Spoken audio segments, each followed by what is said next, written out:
I'm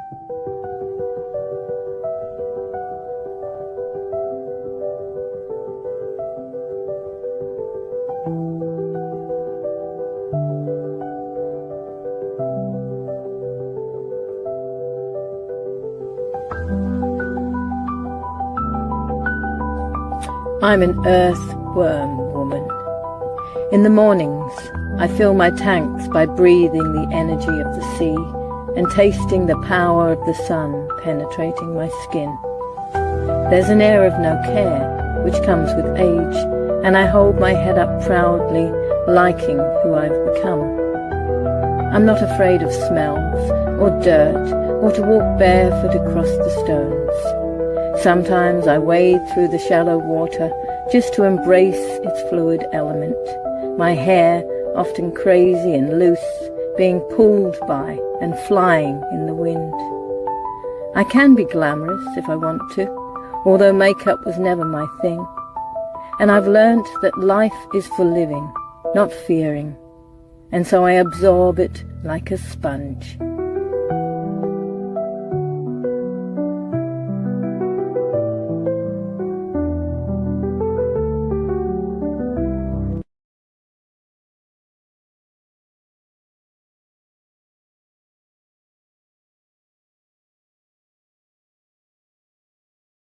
That's lucky because I made a bad joke. Good morning, everyone, and grand rising and everything else. I feel fine now, but just before I started, I felt very foggy, and I'm not sure why. I'm very tired, but today, this is another Go with the Flow Monday, and I'm going to be talking. I'm bringing on in a minute Qi. Some of you may not have known her from way back, like 20, whenever it was, when we used to go and do this weird thing called protesting and standing up. But she's obviously done lots more since then.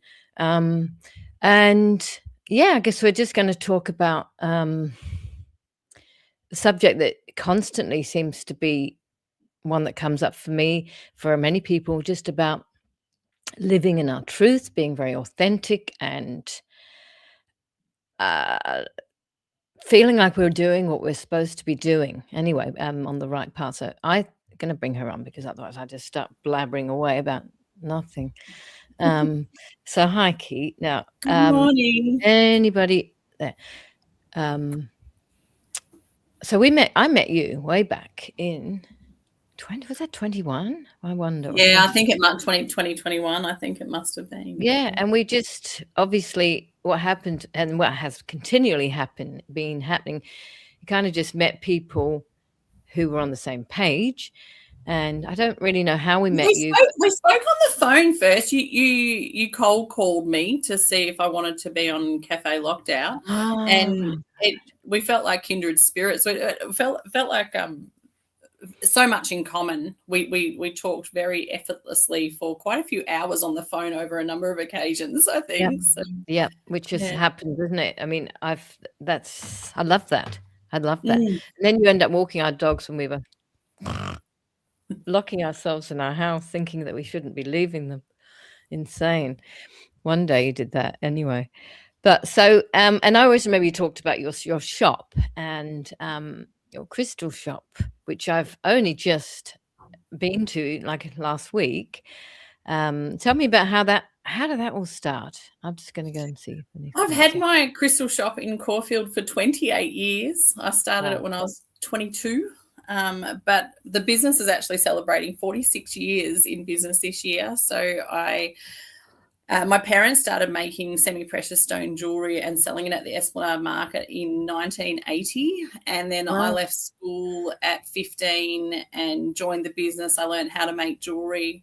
I bought the business off them, which was just a market stall. I bought it off them between the ages of 18 and 21. I'd go and pay my parents every week after market. And then my husband and I, Derek, we've been together for 33 years this year.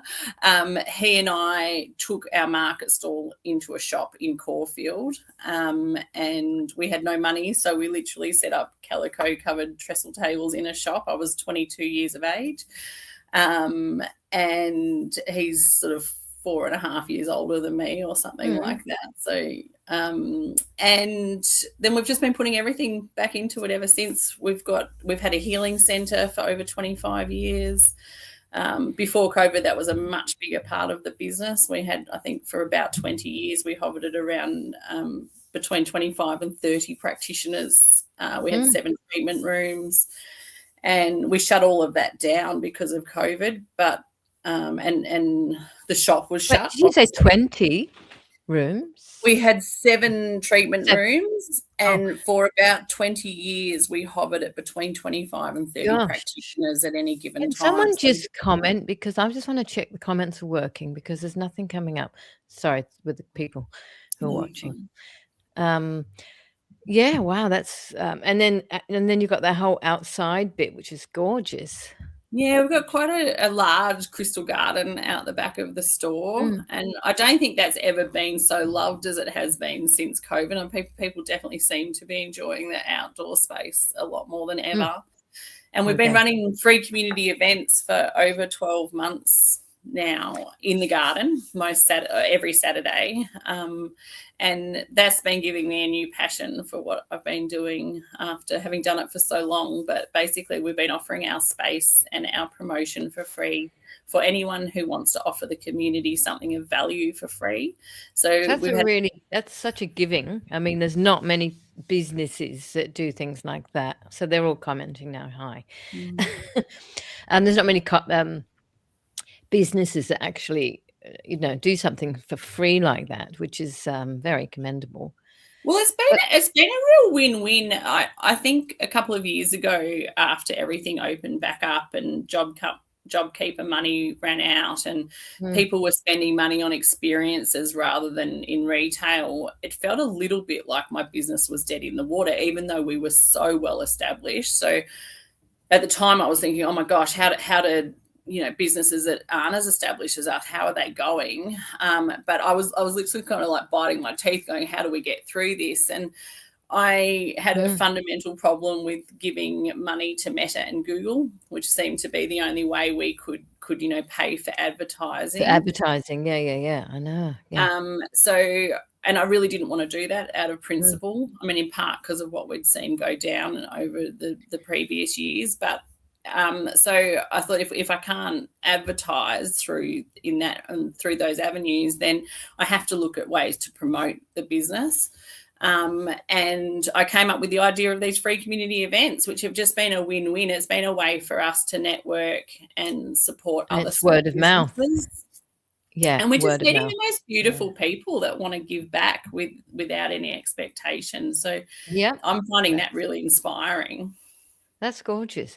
So you're not with your husband anymore, but all those years you were working together and being. Well, we still do. We're unusual. Oh, okay. I mean, we still live together. We have a business together. We have a daughter together.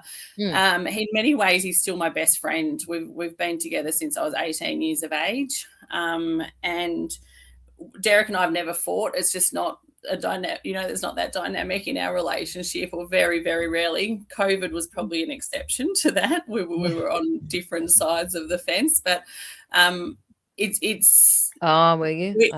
We make it work, and we still are really loving and supportive of each other. But yes, we haven't been together for about 4 years now, romantically. Well, I mean, I would imagine, as I've heard lots of couples, if you're not in agreement on that, that's a big one to break up, or you said you were in different the COVID thing. You weren't in agreement on. It was a real shock to me that not only were we on different opinions. He believed he was following science and all of those sorts of things, but just the choices that I thought we'd made together around home birth and not vaccinating and things like that, he kind of turned around and said, well, I was just going along with you. And I thought they were decisions that we'd made wholeheartedly together. Yeah. So there was a point where I just kind of looked at him, I don't know who you are anymore. I don't think it was what broke us up. But I mean, we'd been together for 28 years or something by that point, which is it couldn't have helped though. It would put a divide, definitely. I mean, I've spoken to a few people. Hi, Victoria.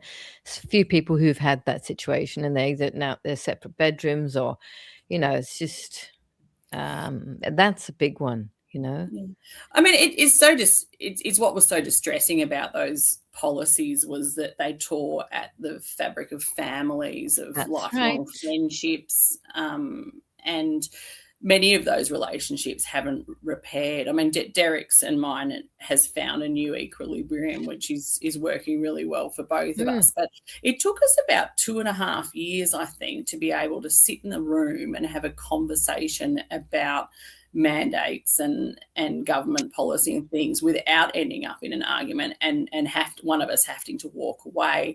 And I said, we don't fight.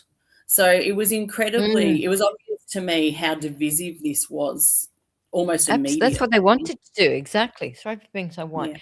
Yeah. They wanted to, so I'm going to close the window one sec. That way it won't become so white. They wanted to divide families. They wanted to, that's part of the whole thing, I believe, because even like within siblings that happens, like my family, we were really strong. That was one thing. We never fought, and every time I bring any subject up, which goes near some of them, not all, there's some on my page, but it's awful. It's awful. Yeah. I've lost lifelong friends, or friends of 8 years. My best friend for 8 years at the time still has not ever spoken to me since. And I mean, because she's never spoken to me, I'm not 100% sure that that's the reason why. But I was so vocal that So what was that like? They couldn't handle that. I mean, if just on the thing. If they were to have a look now, where was it? Is it the CDC that's admitted that it was a trial to see if people would comply? What would they say to that? I wonder. But tell me about that, because I don't remember if I actually saw you down at the protesty type things, but you have been a real big voice.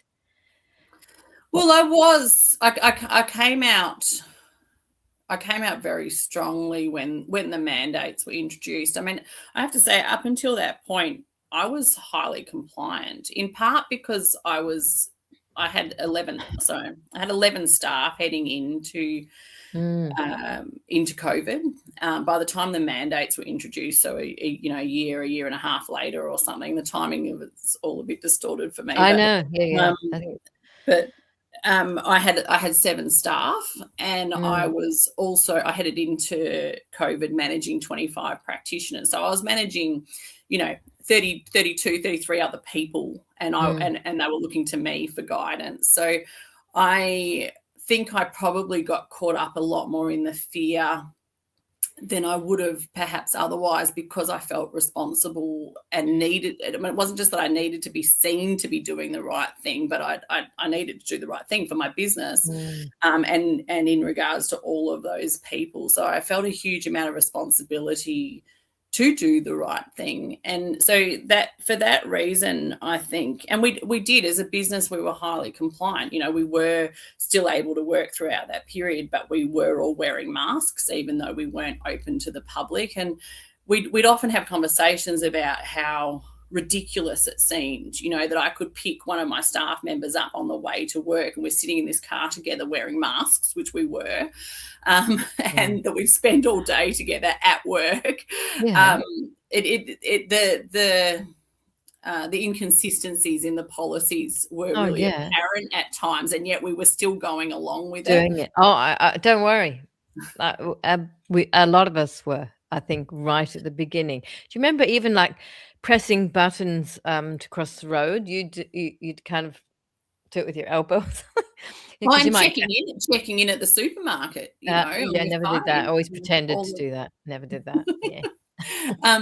So I don't know, and I hadn't watched the news for 20 years when COVID hit, and then again as a business owner, that's how we were receiving updates in terms of policy. So I suddenly found myself drawn back in and engaged in the fear porn, and that's what it was. I mean, one of the things that woke me up was I'd never heard such consistent messaging in my entire life.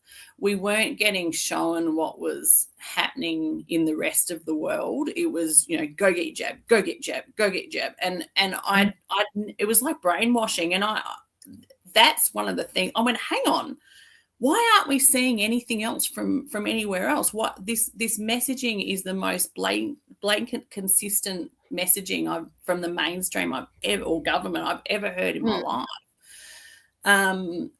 But yeah, I did. I felt a huge responsibility to all of all of my staff and practitioners to do the you said right you didn't thing. stay open to the public. But so how we were shut in Melbourne? Lockdowns meant as a business we were shut for I think over 250 days out of a 2-year period. That's right. It's so, and we weren't online up until then, so we literally had no money coming in except for JobKeeper money. Luckily, I run a really squeaky business, so we were able to get all of our staff on JobKeeper. But that in itself was incredibly stressful, and we didn't know whether we were going to be eligible, and we had to find a way to keep paying them for 6 weeks until otherwise, we had to get an overdraft in order to keep paying our staff, hoping that we would be eligible. My husband had his first grand mal seizure, like an epileptic fit, because of the stress of that, I think, in part. I mean, it's huge. It's huge. It's been huge. The last 5 years for me has just been. Yeah. So hang on a sec. When he had a seizure, does he never had a seizure before, and just suddenly, and he might have taken something. He was one of his responses to lockdowns was to start to drink quite heavily. So the drinking definitely contributed to the seizure, but about 6 to 8 weeks into the first lockdown, my husband had a grand mal seizure. Wow. How did you deal with that? I drove he was with my little brother at the time. They were going for a walk, and I got a phone call from my brother to say that Derek had quite a long fit in front of him, and that he called an ambulance, and that I was to go to the hospital, and my whole life flashed before my eyes. Oh my God. Has he had anything since? No, apparently it's incredibly common, if I can remember correctly, because I don't think about it very often. But 1 in 7 people will have a grand mal seizure, if I'm remembering this correctly, in their lifetime. And if you don't have another one within 6 months, your chances go back to 50-50 as to whether you'll have another one. And if you don't have another one within 12 months, your chances go back to the same as everyone else. So he had this one event, and touch wood, he's okay now. But it was caused by stress, you reckon? I'd say drinking and this because he pays all the wages and things. So the stress of trying to get to navigate JobKeeper. I mean, at the time I was thinking, my God, if English was your second language, or like, it was so complex and no guarantee that you'd actually get it, because a lot of people probably just said sorry and let their staff go. You did a really decent thing. Well, we're both sort of left of politics, and Derek's parents were quite involved in unions and things like that, so we've always had a strong responsibility to our staff. Talking about the old left. The old left, yeah. And I think that in a small business, anyone that when it works, they become like family. And we had 2 staff that were owed long service leave at that period. One of them had been with us for 10 years, and one of them had been with us for 8 years. So we then eventually through that period had to find the money to pay them out their long service leave with no money coming in. Destroy small business. That's the thing. Yeah. If anyone is in Melbourne, this is in Caulfield. A lot of people are in Melbourne. Definitely. We'll put your shop. It's Qi Crystals, isn't it? Yeah. I run a multi-award-winning Chrystal Shop. We've won Jewellery and Gift Shop of the Year 3 times, Business of the Year. These are leader business awards. And I still just love what I do. I'm still on the floor 4 out of 5 days a week. Our healing centre, we've got about 12 practitioners that work out of here, workshops, groups, these free community events that run every Saturday. But I think we're really careful not to push a particular agenda. It's really about holding space for people and honouring their journey and just gently guiding them in whichever direction they want to go. And it's to watch a whole world of possibilities open up for people around their spirituality or natural health options. I still find really rewarding almost 30 years on, because we get to see the most amazing transformation in people. You must see so many stories or hear so many stories or see a huge amount there with all the people that come through. And you've got one of your workshops coming up was the reason I got in touch with you again now was because of the post you did about your dad and your mother-in-law. And it was very moving, of course. And as everyone knows, probably, I am making that play Marooned, which has been touring for the last probably 9 years on and off, which is around suicide. And I say we used to say it's a suicide prevention play, which it could be seen as that, but it's also a piece of theatre. But it just deals with the subject of people who have attempted to take their lives. And this is the thing about that, is you have to talk about it. And you were talking about it. And if we don't talk about it, then it gets hidden. And what I've also decided to do, and I can do a small, we can talk now, but since I've been talking about this, I've decided to do some small kind of discussions, interviews, whatever, with people who have actually even either taken their own lives, attempted, survivors, or who've been affected. Because if you hear from people who have actually dealt with it or be survivors or had experience with it, puts a face to it, actually, instead of just numbers and people talking about it. And I think I'd like to just keep doing those, because I've had a lot of people tell me, I actually attempted. A friend of mine, Gio, she came to see the play 2 weeks after she'd attempted. And I was like quite terrified. I thought, oh my God, I hope it doesn't trigger her to whatever. But she found it cathartic. And there's another woman, I won't mention her name, but she is going to talk to me. And she said, I attempted, and it was shoved under the carpet. I've never talked about it. It was just like as if it didn't happen. And that's, it's a really interesting thing with women, is we attempt more than men, but men are more successful statistic-wise. And I suppose, often it's a cry for help. So maybe they feel that they've done that. They can't it's almost selfish, not selfish, but, narcissistic to talk about it anymore, because they feel guilty for causing stress or something. So tell me about your, if anyone hadn't seen that, about your dad and everything. It's something I've been wanting to do for a really long time, talk publicly about my experience, because it's a Freudian nightmare where I lost my mother-in-law to suicide when I was 24 years of age. And then I lost my father 10 years ago to suicide. So my husband's lost his mother and I've lost my father in the same way.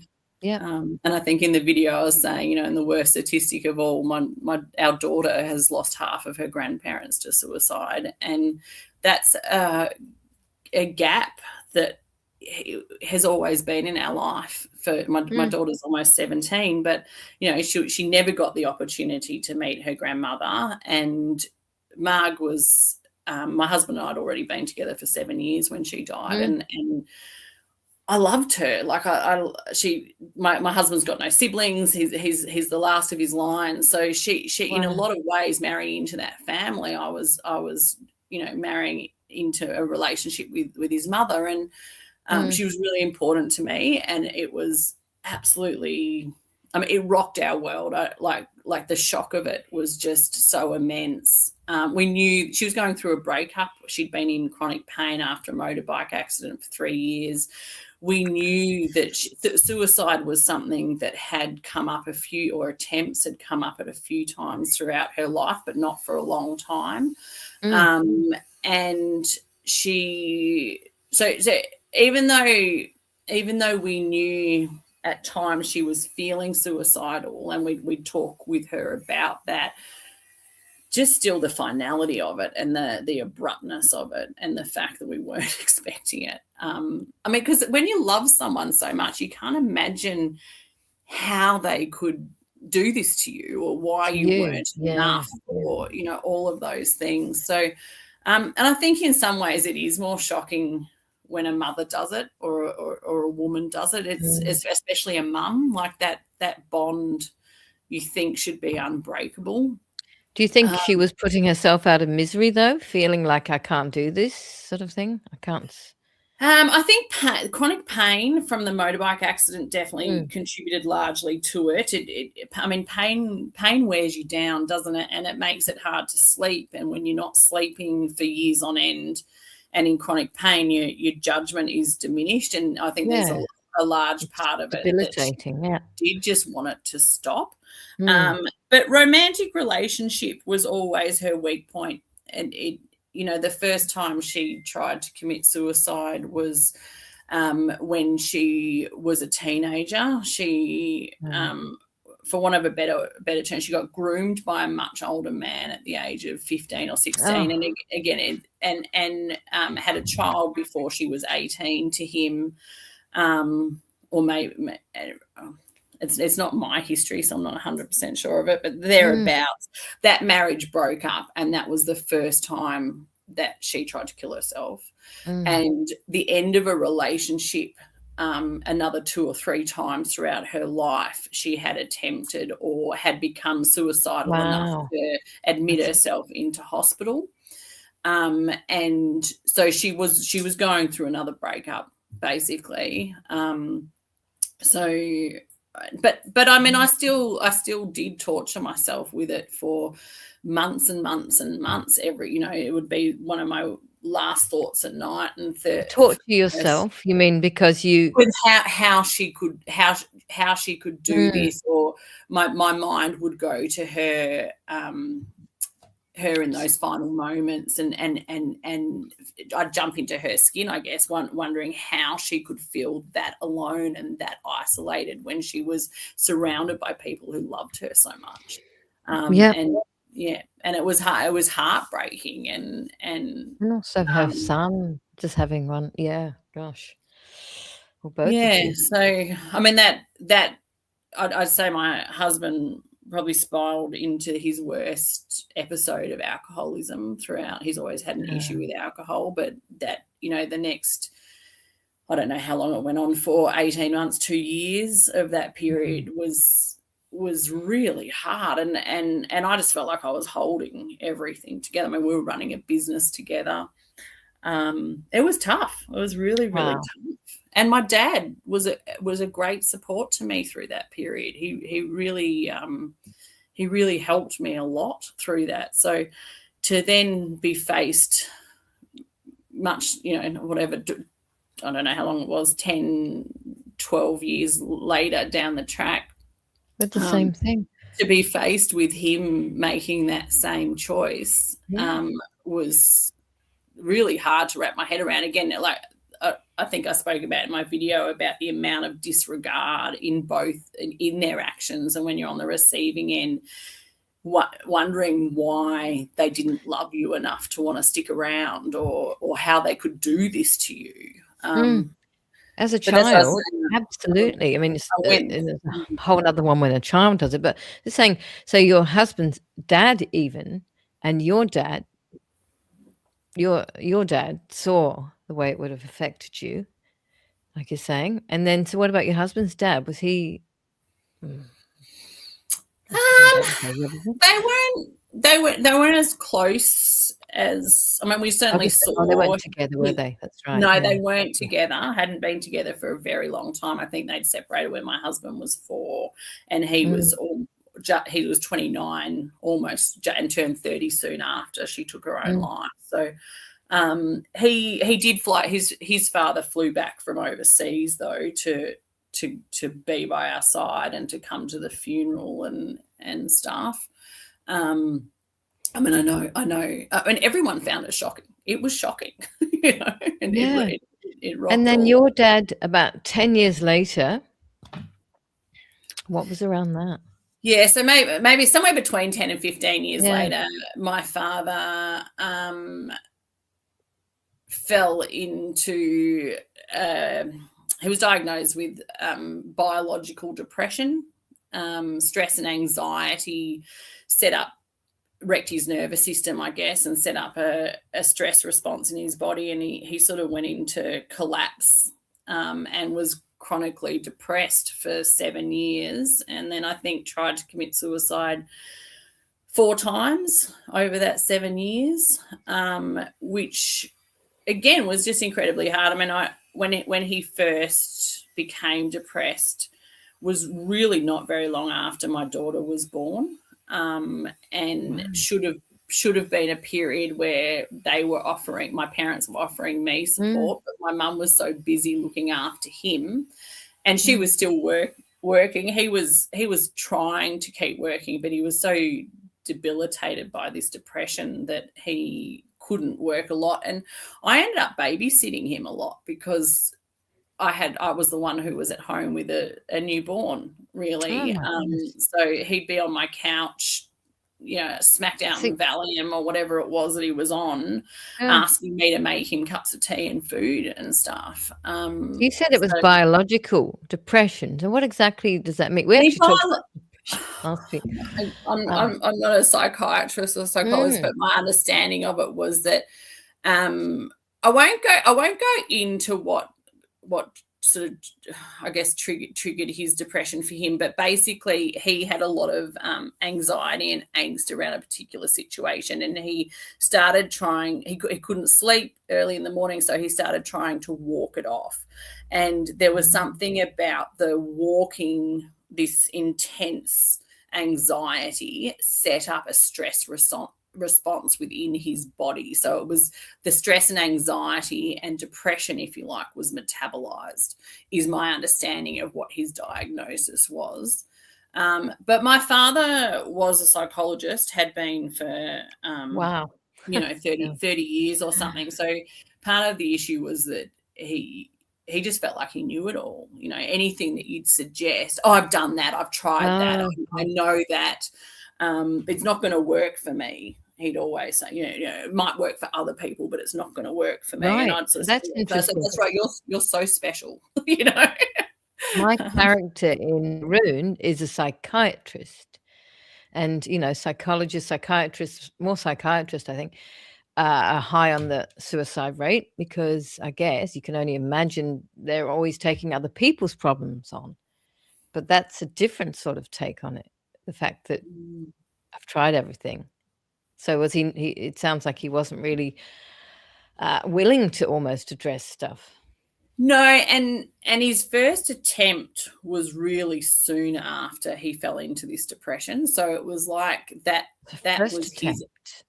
was his out really quickly. That was his answer to this, or his way of dealing with this. So how many times did he attempt? I think 4 times over 7 years. So they both... I found him on his second last attempt. Oh, everyone keeps calling me. Sorry. Yeah. It's my son. It is really sad that someone can get, I'm just reading the comment on the screen, it is really sad that someone can get to that point of no return. I mean, I really believe that something splits in the mind, and that they become so isolated and fixated on relief, or, you know, whatever it is that's going through them, that they become unreachable. You know? Yeah, like they're a waste of space or something, you could imagine. I mean, I didn't mean to keep going back into this stuff, because it's... I really don't mind talking about it. My husband says, and I said this in the video that I made recently on the subject, that if we don't talk about it, it remains the Grim Reaper that slowly picks people off one by one. I've dealt with a lot in my life. So and that's exactly, and that is why I'm making this film as well, because it's all about talking. And I agree. Like, you got to check in with people, and people are scared to. Like this, I don't know if you've had this. I mean, probably not, because you're the daughter. I know the person whose son took his life, which Maroon came from. She said people don't talk to her because, then they'd have to have a conversation about it, and that and it's too awkward for them, or something, or there's a whole stigma around it. But I absolutely agree. It has to be talked about. And so both of you and your ex, you're the victims in a way. Yeah, it's the fallout is certainly massive for the people left behind. I mean, they say no one should have to bury their child. I mean, I can't imagine what it would be like being a parent having lost a child. I think worse than I mean, not that you have to compare, but I think much harder to deal with, because our natural inclination as parents is to, at our very core is that it's our job to protect and keep alive and all of those things. So, my heart goes out to anyone who's lost a child at all, but let alone in that way. Because absolutely, and I have a friend whose son did. Yes, like 6 months ago, my oldest daughter lost 5 friends many years ago, young people between teens and 20s. This is like, I'm raising money now to make this film. I'm always trying to think of places I'd love to try this one called, I think it's called Origin or something like that. It's in Melbourne, and it's for young youth suicide. It's all about, supposed to be a charity that prevents it. But do you know who's the CEO now, or the president? It's old Mr. I've forgotten his name. Yeah. Yeah. So, what do I say to him? A lot to of him? people are still suffering from depression because of those government policies. I mean, it's, totally. or still feeling isolated. I do talk to, in the shop, I do talk to a huge number of people about a huge range of subjects. And this is still profoundly affecting people and in their awareness. I think we'll, as a society, we'll be paying and young people. I speak to so many mums in particular, but parents coming in talking about how this is affecting their kids, and it really is that thing of different ships, same storm. How this impacted each person. You can't say it specifically is, but I know my daughter especially has been, to a degree, because everything's online, and all the competition and all the looks thing, and there's various things. Just also the thing, if they sort of have no, where do they go now? How do they start things? There's no motivation, it feels like, and all, they actually stole years, for young people in their early 20s, or even whatever age, 15 to 25, they stole 2 or 3 years of their lives. Those are vital years. And also women who were close to the end of their reproductive years and were desperately wanting to meet someone and start a family. I mean, you don't get those years back. I mean, I made one other sort of 5-year retrospective video on COVID as well. I think it was really important to stop and pause and look back at what was the world's biggest changing event since the Second World War. And I'm watching in horror as this amnesia slips in. And it is, I know it's human nature to want to put trauma behind us and move on, but there's still some lessons that need to be learned from everything that happened. And I'm there's part of me that maybe starting to finally relax, but there's still some holding against or bracing myself for this stuff to raise its ugly head again, because they're trying to do it with some ridiculous new virus, aren't they? I doubt whether anyone's going to pay attention, because they've almost got the same photos of these people, white people carrying. I mean, it could be AI, but are people really it's quite insane looking back at it. I try to point out to people that I won't keep going back to COVID, because I know we're more here to talk about the other, but maybe I'll go back to that. Then I talked to a huge number of people in the shop, and some of the most profound connections I've made with people have been over suicide. Just hold we really do hold space for people, and they often come into the shop for a very specific reason, sometimes because they're grieving for any reason whatsoever, but because of our gentle approach, and because we're not wanting anything out of it or pushing a particular agenda, people often will open up to me. And I've spoken to so many people over the years in the days, weeks and months after having lost someone to suicide. And it's, I think, having had that personal experience and being able to share with them, although I try to keep the focus on my customer because that's my job. And when I lost my little sister to cervical cancer. It'll be 3 years ago in March, and that for me is just so much more raw than losing my father 10 years ago. And it's been so much. I mean, she was my sister. It's my little baby sister, and it's been, I'm still grieving, and you'll never forget that for her. I can feel loss around my father or my mother-in-law after all this time, more probably about the resource that isn't available to my daughter that should be there. But I don't spend a lot of time sort of grieving them anymore. But this losing my sister and it being less than 3 years ago still feels really raw to me. Did that happen quite fast with her? She was diagnosed with cervical cancer in March of 2020, so her illness mirrored COVID for us. And everything that was happened just complicated that. We couldn't be in hospital with her, or she couldn't get. She was on ivermectin. Ivermectin got withdrawn from cancer patients. I mean, it really complicated her illness for us, but just losing, she left behind her son. She was an amazing person. It's so. And you weren't allowed into the hospital, did you say? Was it that time when? There were periods of time where we were, as unvaccinated people, we weren't supposed to be in hospital.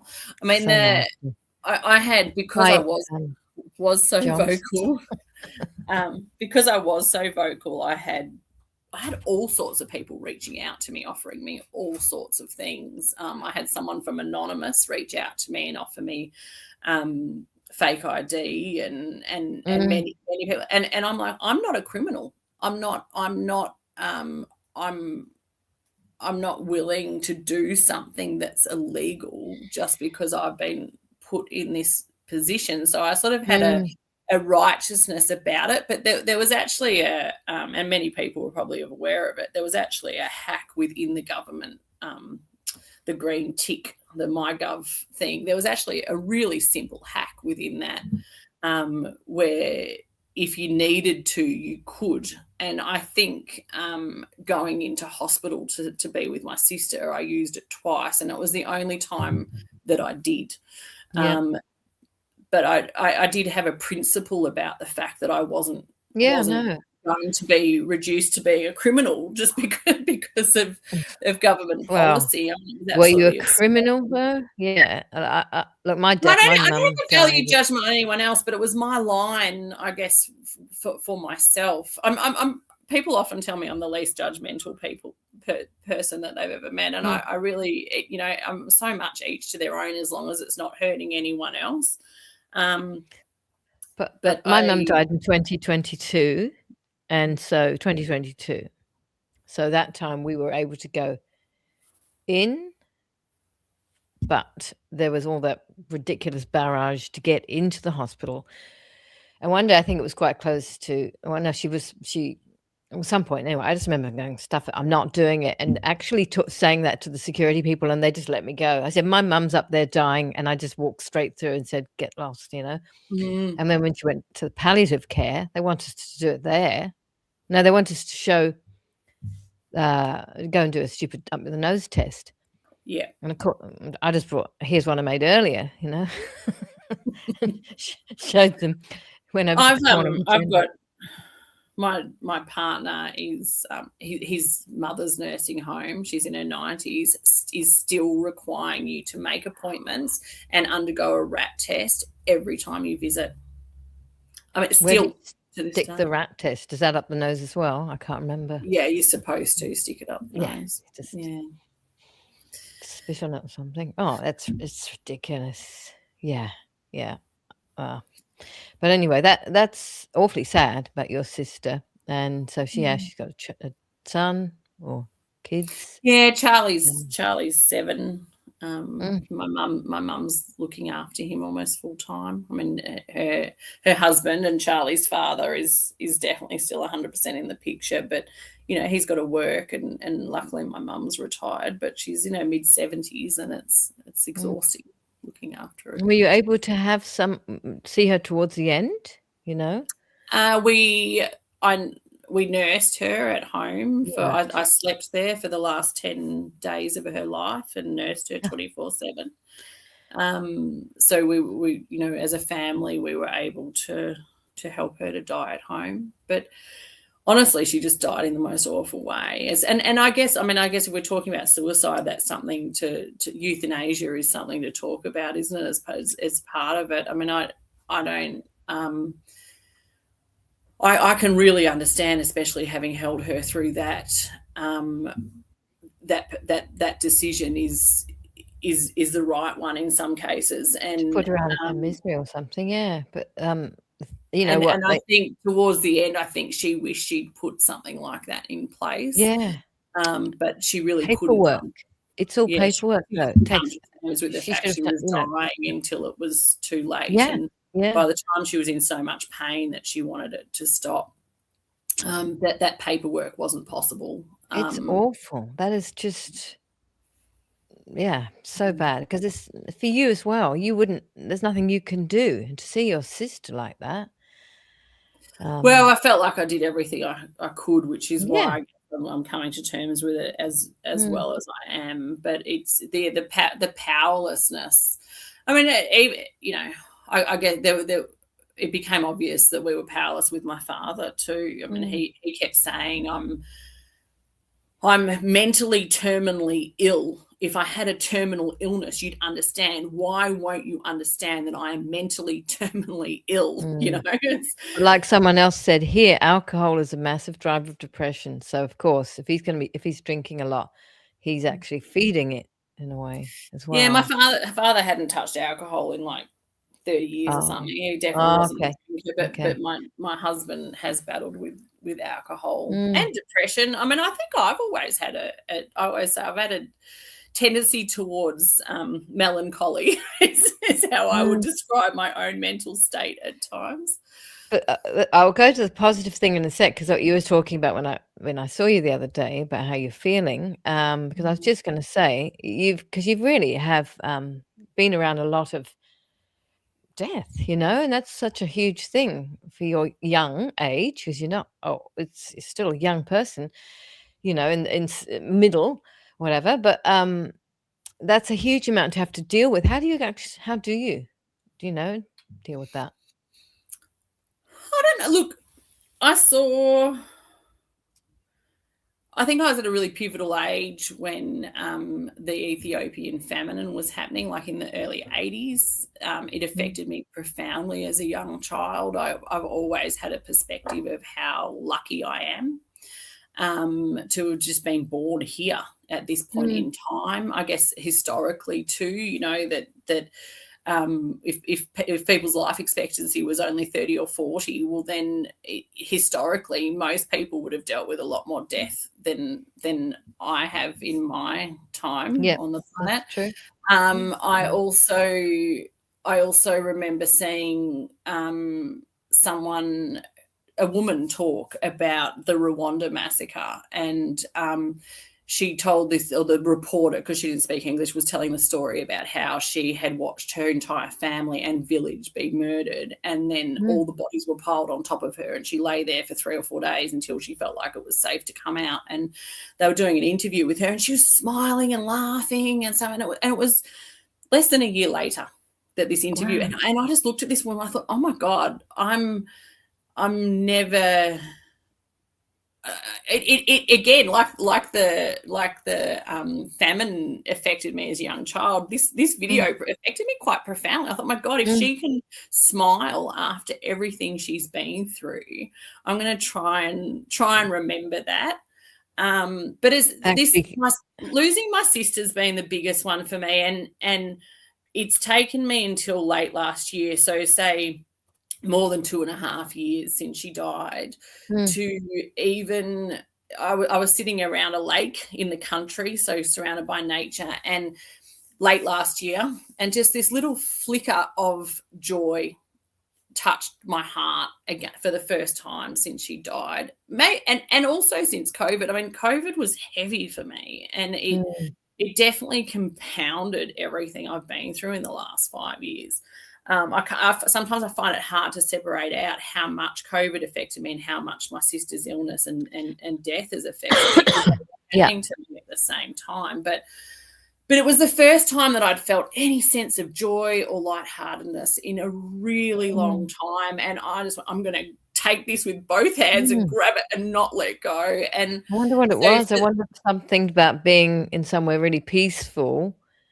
Maybe, who knows? I don't know if you believe in spirits coming to you. Maybe she kind of said it's okay or something. You're allowed to be. And maybe just long enough. I mean, they say time's the only thing that can heal with grief. And I've watched documentaries and heard other people talk about it, but 3 years is definitely a turning point with grief. It really is. And not that it ever goes away, but 3 years is the first time where it feels like you've start to have a little bit more space from it. And but the 10th anniversary of my father's suicide, which was Saturday 2 weeks ago, was absolutely huge for me. And I feel like I've been through one of the biggest cathartic experiences of my life, and coming out the other side of it, I feel like a different person, perhaps better than I've ever felt in my life. I mean, it's one of the really beautiful things about getting older, isn't it, is that you start to find more of your own ground. And that's what I was going to say, exactly. And you like, I only met you that brief time, but that you seems to be like you weren't like a flower the other day. You're very positive and up and feeling that this is your time almost, or Oh, look, it's just such a relief to feel like this after the last 5 years, and maybe even 7 years. I mean, look, this probably started before COVID for me. I'd spent the last sort of 7 or 8 years leading up to COVID expanding my business quite aggressively, and I was really passionate and really excited about what we were doing. And a lot of people forget, but we were in a recession. We were headed into a heavy recession in the lead up to COVID. The economy was really depressed, and I probably made some mistakes as well. But had I not pulled my 2 shops back into one just before COVID hit, like in the January before the March, I wouldn't have made our next tax bill, and I was faced with my business going under. So we headed into COVID in probably the worst financial situation we've ever been in, and it's just been a hell of a time for me, And so to feel like I've really come out the other side of that. It's so fresh. It's only been the last couple of weeks that. So 10th anniversary of my father's death, and I think I think my father definitely, I think, had some sort of undiagnosed mental illness when I was growing up. And like many of us, I was left with the trauma legacy that he from childhood that was his to me, really. And his stuff was like this in my face, and I didn't realize, and it all came to head on the 10th anniversary of his suicide. Now, rationally, I didn't realize that it was the 10th anniversary of his suicide, but I woke up the next morning and one of the first things that hit me was, oh my God, yesterday was the 10th anniversary of Dad's death. And his stuff, like his legacy, trauma, emotional legacy to me was just like this yesterday. And I feel like I went into some altered state. I was the most manic I've ever been in my life. And it's a really unfamiliar feeling to me. Maybe when the mandates were introduced, I also became quite manic, but it's not a state I go into regularly. But I just was having one epiphany after another. And for 10 days, I was hardly sleeping, hardly eating. I had so much energy. I was downloading and writing heaps and just having so many realizations. This is not 2 weeks ago. This is back. This is 2 weeks ago. This was on the 10th anniversary. Which was on the 17th of January. So it's all very fresh for me, but I feel like so much has shifted. I mean, I've been a lifelong nail biter, and I looked down a few days ago and went, oh my God, I haven't been biting my nails for a few days. So I think the big thing for me, one of the big realizations, and I've had many in that in the last couple of weeks, but one of the big things for me was having psychologists as parents. As a child, we were always made to work through our stuff. You know, if we were angry, we had to hit a pillow, or relationships require work. You have to work through your stuff. And I just, in one of those days, I was like, I'm done working with this. I've been working with his shit my whole life, and I just want to clear it now. So, I'm sure it'll come up again at some point. We seem to spend our whole lives. Well, you must have done some sort of clearing it with the manicky thing, Yeah.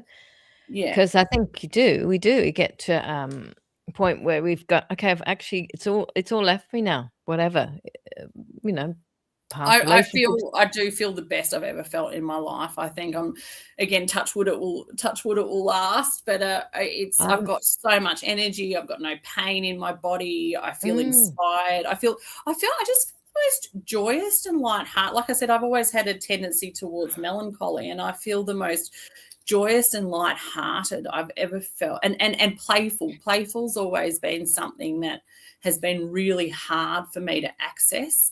I've always been a really serious person. I'll talk deeply. Sounds like you had very serious parents as well, which might have done that, But what you're saying there is absolutely how we should be anyway, and that you've got to that point. That's fantastic. It's just time now to breathe into it and be in it, isn't it? That's what it feels like. Well, I think it is. It's almost what's required of us, of women at this age, is that we come into ourselves, and I keep saying, it feels like I've come home to myself finally, and hallelujah. What you're saying though is exactly what I've been talking like this last year, really, to a lot of women. That's it. It's our time, and to be able to be 100% your own person in your own authenticity, all those words, that's how it should be. Yeah. Just put the GoFund artist thing up for anyone who wants to throw a couple of pennies in. Let's get this bill made, people. Very important. Or know somebody that would like to actually be a sponsor, that who could benefit from having marketing, like a business. But anyway, a bigger business. But that's great. Seriously. Yeah, I think I was saying to you earlier, we've got one job in this life, and that is to show up as authentically ourselves as we possibly can, because no one else can do that job for us. Yeah.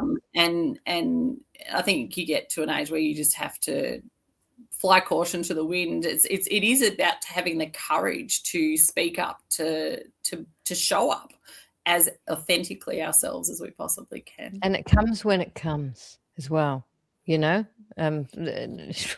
Most of the time it takes a long time to get there, but it's never too late, you know. Who is that? Someone was saying, is it too late to start something? Like, nah, never. Or too late to meet someone? Nah, never, you know.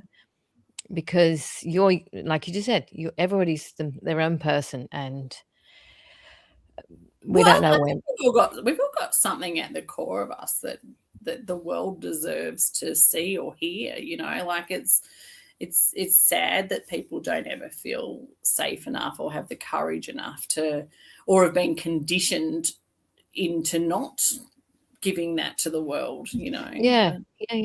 Oh, well, thank that you, their lives are taken too soon for them to have the opportunity to come home to themselves and be able to show up like that. I mean, it's tragic. Or feel that, well, you know, I can't start anything now, but you can do anything you want. There's no rules, you know.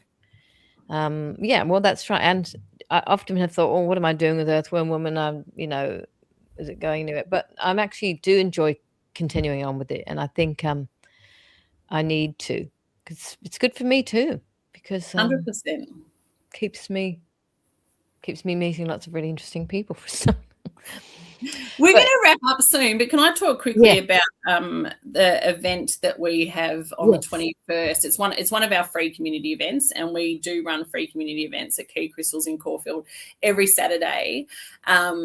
And they've got a bit of a life of their own now. So most Saturdays we have multiple free events on. We usually hold them in our beautiful crystal garden, so you don't have to book. You can just turn up and join in. If it's not really for you, you can turn up and walk away. We try to plan them out about 6 to 8 weeks in advance, so you can jump on the Healing Centre tab on our website and see what's coming up. We really rely on whoever's presenting to get their stuff through to us, but as soon as they get it up to us, we get it up on the website. So there's a lot more booked in than will be up on the website at the moment, so just keep an eye on that. We also put a post out on Facebook and Instagram every day, but usually on Thursdays you'll see my face pop up and tell you what's coming up on the Saturday. Saturday, the 21st of February, we have got an Ending Cycle of Life festival, which coincidentally one of my parents' good friends has organised. She's a death doula and involved in the Death Cafe movement.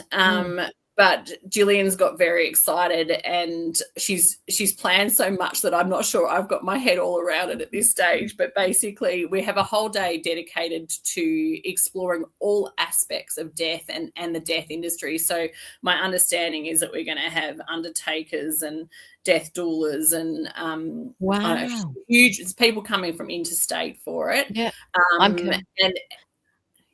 And it's like a festival to help people to come more to terms with death, not just suicide. I don't even know if suicide will come up, but it is. But it's we talk about birth, talk about death. Yeah. So I think someone's doing a shrouding exhibition. So basically free talks and workshops running all day, and also I think there'll be 4 or 5 people offering mini treatments throughout the day as well. There'll be a raffle and all sorts of things. So Gillian's still finalising everything and getting all the details to us, but so she will have a schedule of the free talks and workshops up very soon, but the poster is up on the Healing Centre tab of our website. So that should be an interesting one. And is it qicrystals.com.au or something? Yeah, that's our website. Yeah. And then just QI Crystals on both Facebook and Instagram as well. And every now and again I put out some more serious stuff. If you want to watch the video that I did about suicide recently, that's not too far back on our Facebook or Instagram. And there's definitely, if you go back to 2021, there's definitely a lot of the stuff I had to say about what was happening at that time as well. It'll still come up if you do a Google search too. Oh, definitely. If you're in Melbourne, there's wrong. Sorry, ignore that. There's no H, of course. Ignore me. It's because I can't really. I'm trying You not don't to. do things at once. CRYSTALS.com.au. Yeah, so ignore everything I've written with the H in it. It's not that. Hopefully we should come up if you do a Google search. Yeah, I'm sure. So thank you so much, Qi. Oh, thank you, Have Hannah. your day off. Yeah, this is my Sunday morning, everyone, because I work. Yeah, I'm going to continue on to do some marketing and speak to some people, but I'm really glad I came to your shop, and I'm going to come and sit in your garden part out the back. Yeah, well, you can come and do one of our free events and I'm for a fundraiser too. So just get it out there a bit more as well. So. Come and do a free event, you say? Yeah, you could come and do a free talk about your film and what you're doing and all your podcast.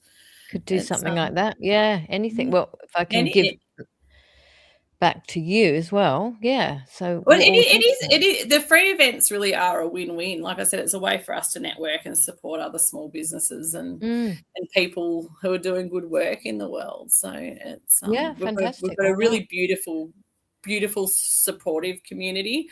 I did a talk on my take on crystal healing recently, and I was sharing from a very personal perspective about my childhood and how it's framed my approach to my work and things like that. And I think because I was sharing so personally, I was pretty nervous. I'm not a bad public speaker, but I was actually pretty nervous. But they're such a beautiful bunch of people that it was good to do.